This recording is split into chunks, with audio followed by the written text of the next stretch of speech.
Olá pessoal, tudo bem? Para quem não me conhece, eu me chamo Thiago. Estou à frente da Argentum Red há quase 7 anos, oferecendo barras e moedas em prata 999 aqui no Brasil. Deixo um recado primeiro, né? Entre 15 a 18 de julho eu estarei na Shot Fair. Para quem não sabe, a Shot Fair é um evento relacionado a autodefesa, armas e munições e etc, tudo que envolve, né, esse nicho. E a Argentum estará lá com um stand para mostrar os produtos, né, então se você deseja lá, passar lá para me conhecer, conversar um pouco, negociar uma prata, né, não estarei entregando prata lá, né, mas, né, os produtos estarão lá para quem quiser conhecer. Ok, então vamos lá, ouro versus prata. Nesses anos de canal aqui, eu sempre comentei que prata, ela é melhor do que ouro. Ela tem certas vantagens que na nossa realidade elas são, né, mais importantes ao meu ver. Eu entendo dessa maneira, só que é importante também entender outros fundamentos, né. E em relação ao ouro, eu quero deixar algumas premissas aqui, né, porque não é uma questão, assim, simplesmente passional, né. O ouro ele tem algumas vantagens, ele é mais estável, ele é menos volátil do que a prata. Eh, Na nossa realidade, eu recomendo que você tenha primeiro ouro de DTVM com nota fiscal, porque, a ideia é que esse ouro sirva para custear coisas fiscais, um IPTU, às vezes alguma despesa com imóveis, etcétera. É aquela questão bem formal para que você, justifique origem de proventos ali e pague coisas que são essenciais para você não ser perturbado, né. Então, e se você vai comprar ouro em joias, e aqui eu vou contar uma coisa anedótica, né. Eu conheci uma vez uma pessoa que trabalhou muito tempo, uns 20 anos, para uma grande, relojoaria desculpa, uma joalheria, e refinando metal e tal. O cara isso não era no Brasil, né, ele refinava mais ou menos 200 quilos de ouro por mês para essa empresa. E ele veio para o Brasil e tal, então ele me contou assim que: "Olha, pouquíssimas vezes eu trabalhei com ouro, que dizia ser 18 quilates, né, e era 18 quilates. Então, assim, o ouro 18 quilates, ele é para ter 75%, de ouro, e daí o resto, a outra parte da liga pode ser cobre ou prata, ou cobre e prata. E ele falou assim que: "Olha, dificilmente quando ele, né, nesse negócio dele negociar joias e tal, apareceu ouro que tivesse 70%, né, 72%. Então, assim, certificado na prática é papel, né. Se você quer ter certeza que você está comprando joias que são 18 quilates ou que 24 quilates, não importa o quilate, o importante é, tenha então um laudo químico, né, assinado por um engenheiro químico, um técnico, ali que vai fazer a análise, um laudo químico. Certificado não prova nada, né. Eu estou falando isso, assim, espero não levar pedrada, não estou fazendo, assim, ilações, estou apenas contando um relato anedótico. Pode ser mentira, tá, pode ser vozes na cabeça da pessoa que comentou comigo, mas eu entendo, né, isso permanece. E a prata é a mesma coisa, inclusive, né, para certas quantidades de prata, a gente fornece laudo químico, né, senão você tem que comprar o laudo químico à parte, e nem sempre compensa, né, prata boa não precisa de certificado. Mas vamos lá, o ponto principal, né, o fundamento que eu considero a prata mais interessante do que o ouro, é uma questão de disponibilidade de metal.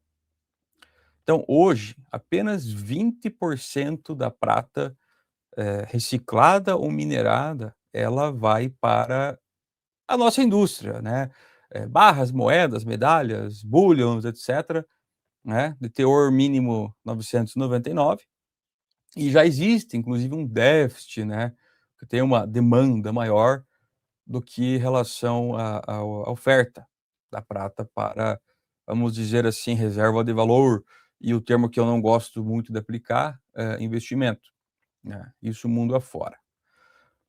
O ouro, grande parte, assim, né, hoje praticamente 25% da produção anual de ouro, ela tem ido para bancos centrais, né, ao redor do mundo, e você já sabe o porquê, não vou ficar aqui fritando o assunto reset, né, ou seja lá qual for o motivo de uma instabilidade econômica de grandes proporções.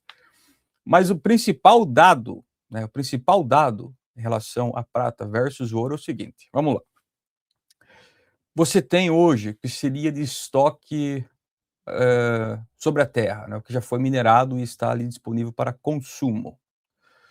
Se você for pegar a quantidade de ouro em barras, moedas, medalhas, o que for, que está com as pessoas ou em cofres, etc., no mercado, você tem 220.000 toneladas de ouro.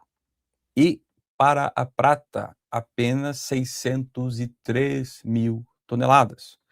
Eu estou pegando essas fontes da USGS, né, o Serviço Geológico dos Estados Unidos. Então, assim, você tem basicamente 3 vezes mais prata disponível do que ouro, né, que seria para consumo, no geral, né, que já não está imobilizado. Só que se você for considerar, estritamente para o nosso mercado, é 220.000 toneladas vezes 249.000. Então é quase elas por elas. Então quando aparece o pessoal aí falando que a prata pode ficar em paridade, 1 para 1 com o ouro, existe um fundamento. É óbvio que eu não acho que você deva ter metais, né, a prata, com este fundamento, porque isso é uma coisa especulativa, né, é uma ideia possível, mas improvável na situação de hoje. Todavia, eh, você começa a olhar com a para a prata com mais carinho, você começa a analisar melhor, né. Então, basicamente, exclusivamente por esse fundamento é que a prata, ela é melhor do que o ouro, ignorando, eh, questões legais, questões tributárias, etcétera, né. A gente sabe que existe uma diferença, né, se você for comprar ouro mercadoria, também incidirá, impostos, né.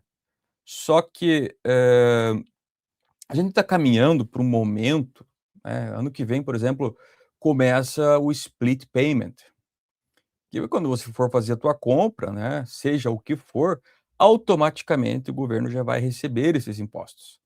Então, essa questão eu entendo que é muito mais igual, quase igual a mentalidade de você comprar um carro, né. Então você compra um carro já sabendo que ele tem uma revenda melhor, né, uma liquidez melhor, né, e isso nem sempre vai refletir o melhor preço, né, mas vai refletir o melhor negócio, né, então são coisas diferentes, né. Basta você não acredita em mim, vai no OLX e compara o preço de um Toyota Corolla 2010 e um Citroën C4 Palas, né, a realidade, o princípio é basicamente o mesmo aqui, né. O princípio é basicamente o mesmo. E uma recomendação que eu quero deixar aqui é o seguinte, todo ano tem um pessoal lá de Liechtenstein, não sei se vocês estão ouvindo o barulho do meu mouse.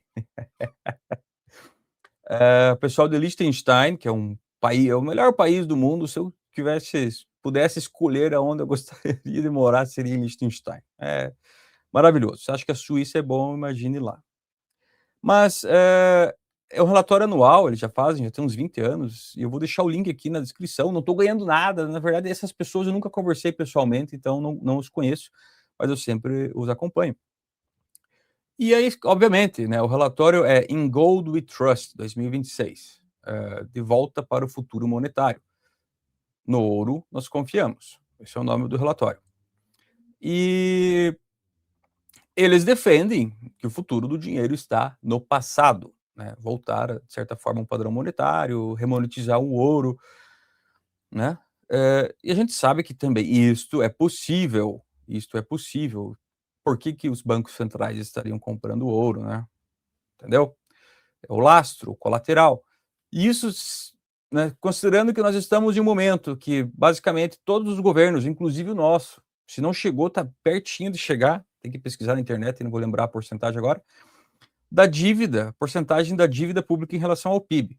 Estados Unidos, Japão, né, país de primeiro mundo, mas é muita dívida que né, o governo deve muito, para quem? Daí é outro assunto, né.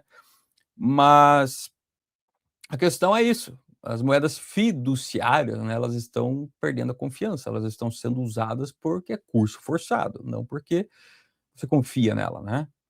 E assim, Estados Unidos, ele não é mais o que já foi, né.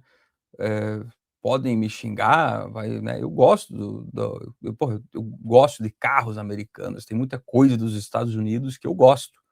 Né, grande parte do consumo de informação que eu, né, faço diariamente vem de lá, enfim, músicas, etcétera. Então não vou, né, me justificar, mas apenas dando um pequeno contexto.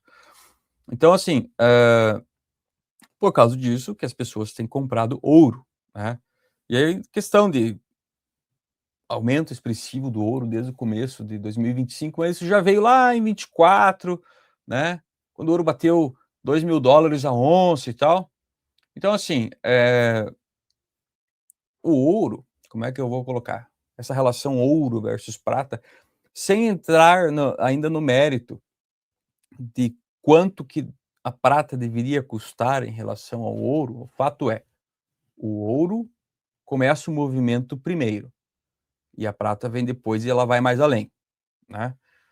Seja para cima ou para baixo. Então, para você entender a dinâmica do mercado da prata, você acaba entendendo, né, tendo que entender a dinâmica do ouro, tá. Hã, ok. Então assim, uma coisa interessante, e eu estou citando o relatório, né, o link está na descrição para você baixar. Eles fazem uma projeção do valor em dólares por onça do ouro até 2045 de $20.800, né. Eh, Esses caras, eles são bem conservadores né, no que eles dizem. Então, assim, a gente pode cair no campo especulativo e tal, mas eu entendo que quando se trata de respeito e consideração pelas pessoas que me ouvem, né, a gente tem que ir sempre pelo caminho mais estável. E a questão é, hã, momentos de, especulação em inteligência artificial, demanda por energia, robotização, carros elétricos e não é só uma questão do carro elétrico em si, mas veículos elétricos em diversos, setores, né. Setor de logística, setor industrial, agricultura, manejo de animais, manejo de plantações, né, questão de frutas, os robozinhos que andam lá né, da plantação de maçã, de laranja, fazendo a coleta da maçã, fazendo, de certa forma, um trabalho herbicida com laser, tudo isso demanda metal, né, prata, porque é o melhor condutor de eletricidade. Então, assim, nós estamos passando por uma transformação, né, eh, eu não sei dizer ainda qual perspectiva, em relação ao esta na visão entre Estados Unidos e China que vai prosperar, porque é um tanto quando você começa a observar como os chineses estão evoluindo nisso aí, é um pouco assustador. Assustador no sentido de o Brasil está totalmente atrás, assim, né, um nível, é é triste, né, quando você compara, assim, como os caras eles estão com a faca no dente, né, eh, progredindo nesse setor aí de tecnologia, né, e a gente aqui discutindo coisas banais, né. Mas enfim, né, o meu intuito aqui, né, eu sou geólogo, eu não sou, contador, nem assessor de investimentos, etc, né. A minha intenção aqui é te dar uma perspectiva com base na minha visão, né, de geólogo, né, oferta e demanda, se vai ter novas minas, se não vai. Eu pretendo fazer um trabalho focado na prata, pegando aí se realmente nós teremos um esgotamento das reservas ali por 2043, 2044, o que seria algo bem interessante, né, afinal de contas os metais são planejamentos de longo prazo. Eu nunca recomendo que você compre metal porque apareceu no Valor Econômico, no jornal, da TV, etc. A intenção é que sejam aportes que você consegue, né, acomodar na tua vida, não importa a quantidade, mas que seja uma regularidade que não te cause um efeito de um sentimento de perda, porque você está guardando, você está preservando. Se não for você quem vai utilizar esse metal, com certeza será a sua família, né, em momentos que é para fazer iniciar alguma nova etapa ou resolver algum problema, né. Mas é isso, eu agradeço o teu tempo e a sua atenção, e até breve. Tchau, tchau.